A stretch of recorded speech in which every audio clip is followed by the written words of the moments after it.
बिस्मिल्लाहिर्रहमानिर्रहीम। National conference के सदर कायदसानी जनाब डॉक्टर फारूक अब्दुल्ला साहब,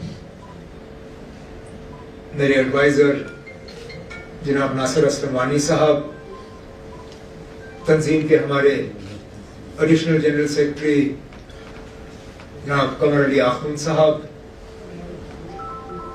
मेंबर पार्लियामेंट जनाब हाजी हनीफा जान साहब, हमारे सीईसी, ईसी, काउंसलर हजरात, नेशनल कॉन्फ्रेंस के हमारे विमेन्स विंग और तंजीम के यहाँ बाकी सीनियर साथी हजरात, नेशनल कॉन्फ्रेंस के हमारे ट्रेजरर जनाब शमी ओबरॉय साहब, आप सबको मेरी तरफ से अस्सलाम वालेकुम और जूले।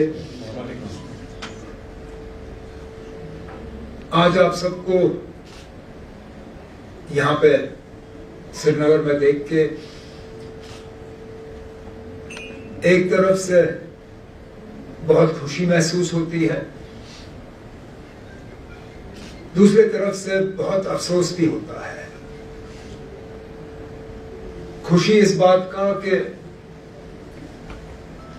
इन 5 सालों में भी हमारा ये करीबी रिश्ता ये लोग तोड़ नहीं पाए।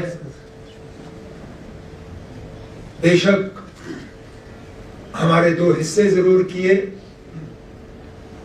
लेकिन ये खानदान नेशनल कॉन्फ्रेंस का, इस खानदान को ये तोड़ नहीं पाए, इस खानदान को ये अलग नहीं कर पाए। लेकिन अफसोस इस बात का कि हमारी इस खुशी में जितना हम आपको शामिल करना चाहते थे नहीं कर सकते हैं, क्योंकि एडमिनिस्ट्रेटिवली, चलिए दिल का रिश्ता ये तोड़ नहीं सकते, शायद सियासी रिश्ता भी ये तोड़ नहीं पाए, लेकिन जो एडमिनिस्ट्रेटिवली हमारा रिश्ता था, जहां आप जम्मू कश्मीर के हिस्से में थे, उसको तो कम से कम ये नुकसान कर पाए। नहीं तो इस नेशनल कॉन्फ्रेंस की कामयाबी में करगिल की भी कामयाबी होती।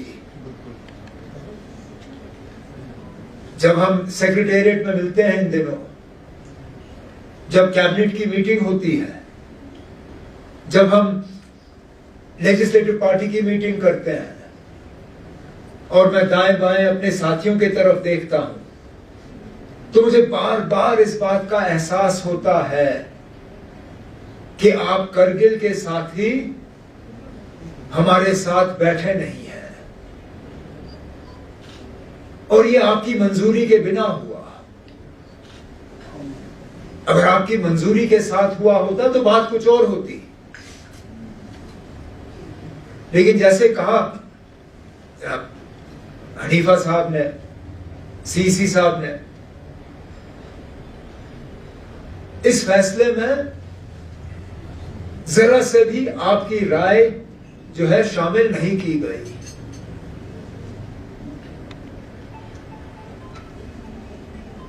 आज असेंबली के जरिए कोशिश की गई कि कम से कम यहां से एक ऐसी आवाज जाए जिससे कि दुनिया को पता चले कि जो हमारे साथ हुआ था 2019 में, वो हमारी राय हासिल किए बिना हुआ था। उस फैसले में हमें शामिल नहीं किया गया था, और हालांकि असेंबली में आपका कोई नुमाइंदा था नहीं, लेकिन जो आज वहां से करारदाद पास किया गया, उसमें आपकी भी आवाज शामिल थी।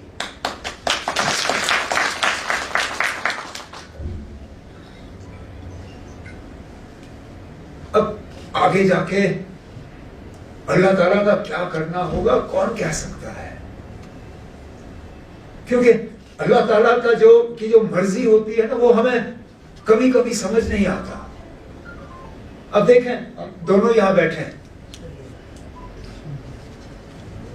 हाजी हनीफा जान साहब काउंसिल का इलेक्शन लड़ने निकले, नहीं जीत पाए। उस वक्त हनीफा साहब को लगा होगा कि मेरा अब रहा क्या, मैं काउंसिल नहीं जीत सका, आगे जाके क्या करूंगा। इनको क्या पता था कि अल्लाह ताला ने इनके लिए कुछ और रखा था। इनको पता ही नहीं था। तो वहां से पार्लियामेंट का इलेक्शन हुआ, सबकी मर्जी से ये उम्मीदवार बने, आराम से जीते। अब ये पूरे लद्दाख की नुमाइंदगी जो है उस बड़े ऐवान में कर रहे हैं। मैं पार्लियामेंट का इलेक्शन लड़ने निकला था, नहीं जीता, और हारने के बाद मुझे समझ नहीं आया कि मैं अब करूंगा क्या। मैं पार्लियामेंट नहीं जीत सका तो आगे जाके क्या करूंगा। मुझे क्या पता था कि अल्लाह ताला ने मेरे लिए चंद महीने के बाद जम्मू कश्मीर के वजीर आला की जिम्मेदारी रखी थी। तो इसी तरह जो 2019 में हुआ, हालांकि अभी हमें उसमें बेहतरी कोई नजर नहीं आती आपके लिए, लेकिन आगे जाके इसका क्या हल अल्लाह ताला ने रखा होगा, इसका कहां से इलाज होगा, वो फिलहाल हमें पता नहीं है, लेकिन कहीं ना कहीं से तो हो ही जाएगा। हमें बस वो यकीन रखना है, और तब तक हमें अपना रिश्ता कायम रखना है, अपनी तंजीम को मजबूत करना है। नासिर ने कहा कि चंद महीने पहले कुछ हालात ऐसे बन गए थे। वो हालात ये बने थे कि हम हाजी हनीफा जान साहब को पार्लियामेंट में देखना चाहते थे। उसके लिए हमें थोड़ी देर के लिए करगिल में अपनी तंजीम को बंद करना पड़ा, लेकिन इलेक्शन के फौरन बाद आखुन साहब, हाजी साहब, सीसी साहब, सबों ने फारूक साहब से बात करके कहा कि हम नए सिरे से अपनी तंजीम जो है वहां दोबारा खड़ा करना चाहते हैं। हमने कहा कि ना अभी असेंबली के इलेक्शन हो जाने दीजिए, उसके फौरन बात करेंगे। और चलिए इलेक्शन हो गए। जैसे नासिर ने भी आपको कहा कि फारूक साहब ने चिट्ठी के जरिए वहां पे जो हमारी तंजीमी जो हमारा ढांचा था उसको दोबारा कायम किया, और फिलहाल हमारे हनीफा जान साहब डिस्ट्रिक्ट प्रेसिडेंट के तौर पे काम करेंगे। और जैसे नासिर ने कहा, इनकी जिम्मेदारी और कमर साहब की जिम्मेदारी बनती है कि वो करगिल से आगे लेह में भी नेशनल कॉन्फ्रेंस का ढांचा जो है वो कायम करें। ठीक है, ना सियासी तौर आप हमारे लिए कुछ करोगे, ना हम कुछ खास कर पाएंगे आपके लिए एडमिनिस्ट्रेटिवली, लेकिन हमारा एक रिश्ता कायम रहना ही हमारे लिए काफी है। मैं कहता हूं अगर कुछ महीनों में हमारी इसी तरह बैठ के बात हो, मिल पाए, अपना दुख दर्द जो है आपस में हम शेयर करें, आप हमारी खुशी में शामिल हो, हम आपकी खुशियों में शामिल हो, कहीं पे हमें दर्द हो तो आप उसमें शामिल हो, अगर आपको हो तो हम आपके साथ हमदर्दी करने पहुंचे। तो इससे ज्यादा हमें क्या चाहिए। ये तो आपका बड़ापन है कि इतना दूर आप आए यहां मुबारक करने। मेरे पास अल्फाज नहीं है जिनका इस्तेमाल करके मैं आपका शुक्रिया करूं कि आप यहाँ पर आए। मैंने तो नासिर से कहा था, जब नासिर ने मुझे कहा कि करगिल के हमारे साथी आना चाहते हैं, मैं कहता मैं ये तकलीफ क्यों करें, मैं ही वहां जाता हूं। इन्होंने कहा नहीं, इस बार ये आना चाहते हैं, फिर आप जाएं। तो अब जैसे नासिर ने कहा, साथियों से मशवरा करके कोशिश करेंगे कि रास्ता बंद होने से पहले हम वहां पे आए, ताकि कम से कम ग्राम से आप सब साथियों के साथ मिल बैठ के देखें कि आगे जाके हमने क्या करना है, जिससे कि तंजीम जो है और ज्यादा मजबूत हो। और मिल बैठ के, जैसे मैंने कहा, रिश्ता जो बाबा कौम के वक्त से शुरू हुआ, उस रिश्ते को हमने उसको और ज़्यादा मजबूत करना है, आगे ले जाना है। और इसलिए मैं बिलखसूस अपने तरफ से, क्योंकि फारूक साहब तो खुद बोलेंगे, लेकिन मैं ज़ाती तौर आप सब एक एक का दिल की गहराइयों से शुक्रिया करना चाहता हूँ कि आज आप यहाँ पे आए। और हालांकि जैसे मैंने कहा, अफसोस इस बात का कि करगिल हमारे साथ है नहीं, लेकिन आप अपने आप को अकेले ना समझें।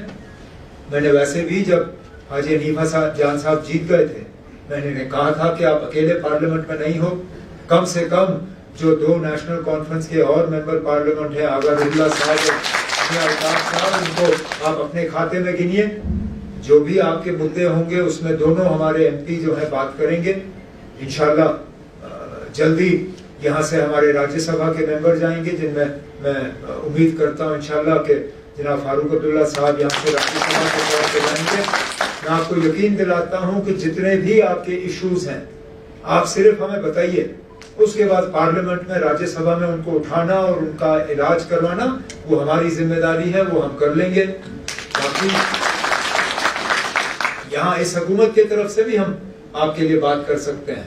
बेशक फाइलों पे हम दस्तखत नहीं कर सकते, लेकिन हमारी जबान पे ताले नहीं लगे हैं।